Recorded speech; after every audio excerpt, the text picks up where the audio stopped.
Saan kayo, sir? Bibili akong kabayo. Yung kabayo? Ay! Ilalagay ko sa aming bahay ang kabayo. Nautusan lang ako ni Mrs. Akala ko buhay o patay. Ay, kabayo!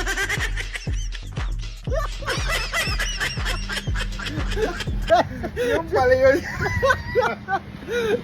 Nakita natin mamaya kung anong klaseng kabayo ang bibilin ko. Kulay brown na piliin nyo. Kulay brown na kabayo. Mabilis malak ko yun. Sige, bibili ako kabayong brown. Tsaka yung pambabae. Hintayin mo ako mamaya, ha? Ayan guys, sakay ako sa padjak. Bibili ako ng kabayo. Tingnan nyo sa susunod na vlog kung anong mabibili kong kabayo, ha? Kulay brown ha? Kulay brown.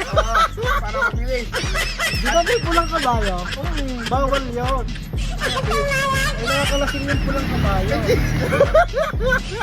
Brown na kabayo. Guys, tingnan natin, maghahanap At ako. saka yung pambabae. Ay, pambabae. Okay! Good vibes, si Mang Isda.